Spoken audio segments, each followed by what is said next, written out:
Bonjour et bienvenue à tous pour un nouveau Deep Dive. On est super content de vous retrouver pour explorer une série qui nous fait réfléchir, vraiment. Bonjour, ravi d'être là pour décortiquer cette série si particulière avec vous. Aujourd'hui, on plonge dans la saison 2 de Sévrance, celle qu'on attendait tous. Vous connaissez sûrement déjà ce thriller captivant sur Apple TV+, qui pose une question vraiment dingue. Est-ce qu'on pourrait vraiment séparer nos souvenirs du boulot et de notre vie perso ?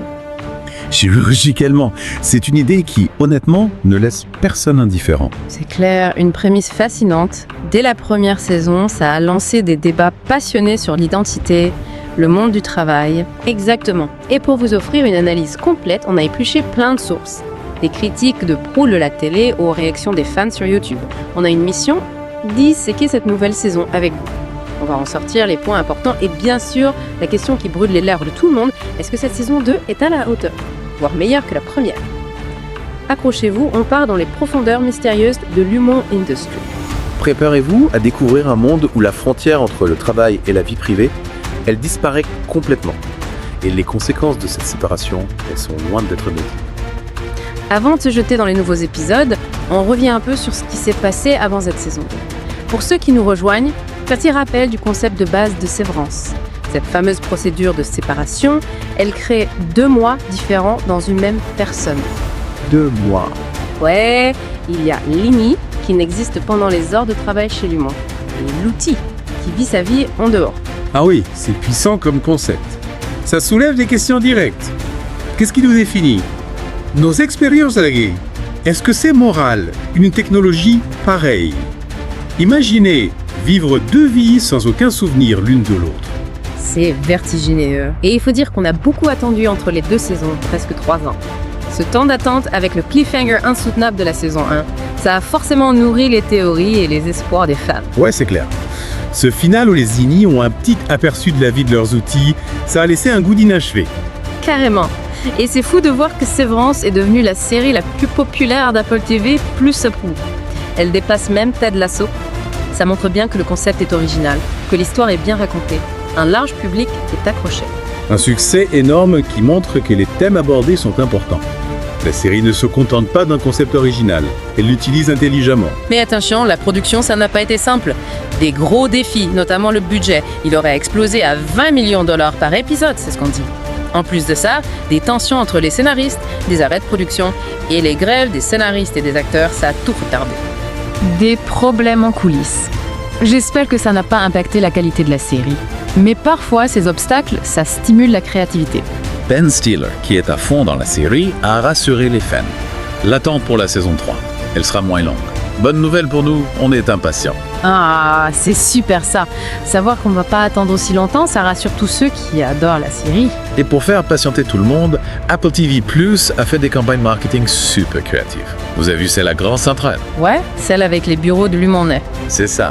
Ah oui, c'est bien trouvé. Ça a gardé l'attention sur la série, on se reconnectait à l'univers de Sévrance, c'était immersif. Bon, on rentre dans le sujet. Reprise de l'histoire et les moments clés de cette saison 2. L'intrigue reprend exactement là où on l'avait laissé, conséquence du protocole de contingence d'heures supplémentaires, le fameux OTC. Déclenché par Dylan Lee. Exactement. À la fin de la saison 1, rappelez-vous cet acte de rébellion qui a permis aux INI d'avoir un aperçu de leur vie d'outils. C'est un moment important.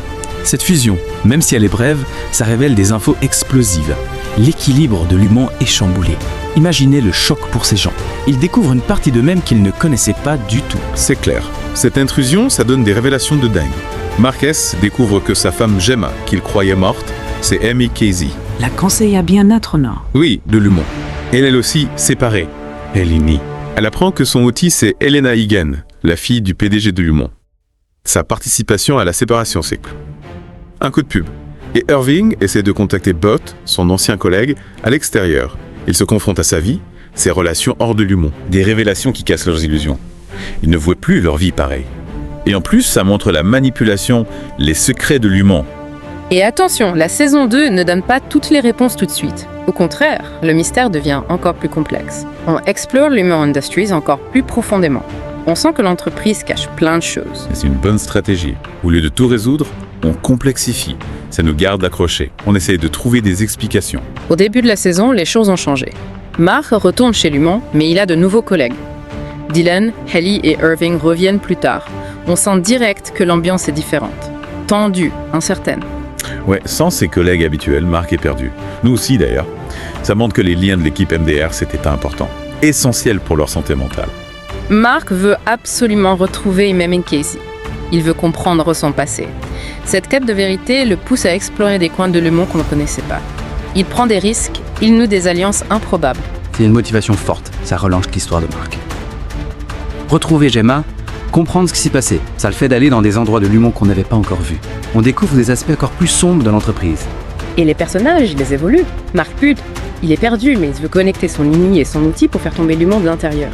Ellie, elle est confrontée à la différence entre son INI rebelle et son outil qui dirige l'entreprise. Irving Song. Il est triste de voir la vie de Bult à l'extérieur. Mais il reste un personnage touchant, même s'il est moins présent dans cette saison. C'est important ces changements. On voit l'impact psychologique de la séparation. Le système de l'humour, il n'est pas parfait. Les émotions, ça crée des failles. Et Dylan, il découvre sa famille à l'extérieur. Ça crée un contraste fort avec sa vie aliénante au travail. Ces moments, ils nous aident à comprendre les choix des outils. Ces moments de vie normale, ça enrichit l'histoire. On voit que les outils ne sont pas que des travailleurs. Ils ont une vie, des choses à perdre. La saison nous présente aussi des nouveaux personnages. Miss Wang, jouée par Sarah Bock, c'est la directrice adjointe, ambitieuse. Et Em Drummond, jouée par Olafur Dari Olafsson, une figure intimidante. Son rôle chez Le Moment, on dirait qu'il est de plus en plus important. Ces nouveaux personnages, ça complexifie les choses chez Le Monde. De nouvelles perspectives, de nouvelles loyautés, de nouvelles menaces pour nos héros. C'est encore plus captivant. Parlons des thèmes de cette saison 2. Les questions éthiques, elles sont partout. La nature des ennemis, leur droit d'exister, la séparation. Est-ce que c'est moral à que La série nous fait réfléchir à ce qui fait de nous des humains. La science, les entreprises, elles ont des limites. C'est quoi avoir une conscience du vivant? Des questions d'autant plus importantes qu'on en apprend plus sur l'humour que ses dirigeants. La série ne donne pas de réponse facile, mais elle nous met face à des choix difficiles. La satire du monde du travail, toujours aussi mordante. Aliénation, fausse motivation, la direction et les employés sont déconnectés. L'exemple parfait, les réformes de gentillesse de Le Monde. Ah oui, avec le concours de pêche aux ananas. Exactement. Et la salle de jeu avec des miroirs déformants, c'est une critique absurde du management. C'est de l'humour noir, mais efficace. Ça montre que certaines pratiques, c'est n'importe quoi. Le bien-être des employés, on s'en fiche, ils sont juste des pions. Sévrance, c'est une métaphore de la vie en entreprise. On est schizophrène entre notre boulot et notre vrai moi. Des théories disent que l'humour utilise des personnes âgées, des enfants. Ça poserait encore plus de questions éthiques. Ces allusions, même si elles sont discrètes, elles donnent de la profondeur à la critique. L'univers de Sévrance est un peu dystopique. Ça nous fait réfléchir. Est-ce que certaines entreprises font des choses horribles? Qu'est-ce qui se passe quand on déshumanise le travail? On se perd, on se cherche. Cette double personnalité, c'est complexe. Qu'est-ce que l'homme Mamasa? Qu'est-ce qui nous définit? Les ennemis, ce sont juste des copies où ils ont une conscience. La série explore bien cette idée. La séparation, ça change de perception de soi. Les INI, ils cherchent un sens à leur vie, enfermés chez Le Monde. Et parfois, on voit que des bouts de l'outil, ça brouille les pistes. C'est quoi être nous-mêmes? Nos souvenirs, nos expériences. L'amour, c'est important dans cette saison. Jalousie, chagrin, âme sœur, destin croisé. Les relations évoluent. Mark et Ellie, c'est complexe et touchant. Irving et Burt, c'est triste. Et puis, il y a ce triangle amoureux bizarre.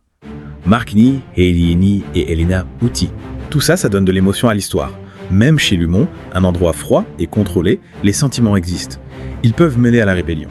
L'amour, c'est une force qui résiste à la manipulation. Lumon, c'est presque une secte. Ils vénèrent Ki et Regan. Partout, il y a des symboles religieux. Les chèvres, on dirait des sacrifices. Lavage de cerveau, endoctrinement, nous servons Kia. C'est un dogme. Ouais, c'est flippant. L'idéologie de Lumon, c'est une religion. Ils manipulent leurs employés, ils les contrôlent. Obéissance aveugle, on ne pense plus par soi-même. Les bureaux de l'humour. On se sent seul, anxieux. Couloir blanc, lumière froide, bureaux tous pareils. C'est oppressant. L'esthétique de la série, c'est minimaliste, froid couleur terne. Ça crée une ambiance anxiogène. On dirait que les décors, ils reflètent l'isolement des personnages, ils sont déconnectés du monde extérieur. Et la démission? Zach, impossible. Si l'outil démissionne, l'INI meurt. Les employés sont coincés. Coincés, c'est le mot, ils ne peuvent pas partir. L'humain a tout pouvoir. C'est de l'esclavage moderne. On sacrifie sa liberté pour l'entreprise. On voit aussi que les séparés, ils sont discriminés à l'extérieur. C'est subtil, mais c'est là. C'est vrai. La société a peur d'eux, elle les rejette. Ça les isole encore plus. Ils dépendent de l'humain. Au final, l'humain veut contrôler les employés, les manipuler. Ils sont juste des outils pour atteindre leurs objectifs secrets. Le contrôle absolu, c'est leur but. Ils ne séparent pas juste les souvenirs. Ils veulent formater les esprits, éliminer toute résistance. Parlons des points forts de la saison 2. Les critiques sont unanimes. C'est aussi bien, voire mieux que la saison 1. C'est pas facile de faire ça. C'est un succès. Ils ont gardé le niveau de la première saison, et même plus. L'histoire est plus dense, les mystères sont plus profonds, on est accroché, on veut savoir la suite. L'univers de Sévérance, il est riche. Les créateurs le maîtrisent. Ils nous donnent des indices, mais pas trop. On reste curieux. On en apprend plus sur les personnages. On voit la vie d'Ellie, d'Irving et de Dylan à l'extérieur. On comprend leurs choix, leurs faiblesses. C'est bien de voir leur vie en dehors de l'humour. Ils deviennent plus complexes. On s'attache à eux, on comprend ce qu'ils risquent. Les acteurs sont excellents. Adam Scott, Brett Lower, John Turturro, Trammell Tillman, son personnage M. Milchick, il devient plus complexe. Un antagoniste plus nuancé. Ouais, Patricia Arquette aussi. Les nouveaux, Sarah Buck, Merritt Weaver et Gwendolyn Christie. Ils sont super. Les acteurs sont vraiment bons, on y croit. C'est pour ça que la série est aussi touchante. La réalisation est toujours aussi belle. Ben Stiller réalise des épisodes avec d'autres comme Uta Brizevitz, Sam Donovan et Jessica Lee Gagné. Les plans, les effets visuels, la musique, on est vraiment plongé dans la série. C'est soigné, inventif. Chaque plan, il est là pour créer cette atmosphère bizarre et oppressante. On est dans la tête des personnages. On rit beaucoup. Humour noir, satire du monde du travail. Ah oui, toujours aussi efficace. C'est drôle et en même temps, ça critique les entreprises. L'humour, ça rend les choses plus légères, mais ça souligne aussi que certaines situations sont absurdes. La série donne des réponses, mais elle pose aussi de nouvelles questions. L'histoire avance, mais on reste curieux. Il gère bien le mystère. On a des indices, mais il reste des zones d'ombre. On veut en savoir plus. L'épisode 7, réalisé par Jessica Lee Gagné, la directrice photo, c'est l'un des meilleurs. C'est beau, l'histoire est touchante. Ah oui, on voit comment Mark et Gemma se sont rencontrés et les tortures que Gemma a subies. Un épisode marquant. Visuellement, émotionnellement, on comprend mieux le passé des personnages. L'humain, c'est vraiment cruel. Mais il y a quelques points faibles. Le rythme est moins bon vers la fin. 2 épisodes se concentrent sur des personnages secondaires. Ça ralentit l'histoire principale. Un peu. L'épisode sur Harmony Cobell, le personnage de Patricia Arquette, il est intéressant. Mais il est un peu à part. C'est vrai. On comprend mieux certains personnages, l'univers s'agrandit. Mais pour ceux qui veulent que l'histoire avance, ça peut être frustrant. La fin de la saison 2, moins forte que celle de la saison 1 pour certains. L'attente était tellement grande. C'est difficile de faire aussi bien que la saison 1. Tout le monde attendait des révélations incroyables. Il y a 2 épisodes de plus que la saison 1, 10 au lieu de 8. Ça a peut-être créé des longueurs. Trouver le bon équilibre entre l'histoire principale et les petites histoires, c'est difficile. Peut-être que la série s'étire un peu trop. On ne sait toujours pas ce que fait le département MDR chez Lumon. On parle du projet Cold Harbor, mais c'est tout. Lumon garde ses secrets. C'est ce qui fait le charme de la série, mais ça peut être frustrant pour certains. Parlons de la fin de la saison 2 et de la saison 3, si elle arrive. Le final nous laisse encore une fois sur un cliffhanger. L'avenir des personnages, incertain. Un final qui relance plein de questions, plein de possibilités pour la suite. Les enjeux sont énormes. Les Inni, ils sont arrêtés dans le monde extérieur. Ils découvrent leurs outils, c'est perturbant. Mark retourne à l'étage séparé. Il voit Gemma, c'est un moment fort. Et Milchick, elle se rebelle contre l'humain. Milchick, oui, ça va changer beaucoup de choses. C'est sûr, tout est chamboulé. Milchick qui se rebelle, ça pourrait affaiblir l'humain. C'est clair. Les fans ont plein de théories. Qu'est-ce qui est arrivé à Gemma? Quel est le rôle de Mark dans Cold Harbor? On espère que la saison 3 arrivera vite. Apple TV Pure, ils doivent renouveler la série. Les fans sont à fond, ils veulent savoir la suite. On a encore plein de questions. Qu'est-ce qui va arriver aux personnages? Le bon cache, quoi.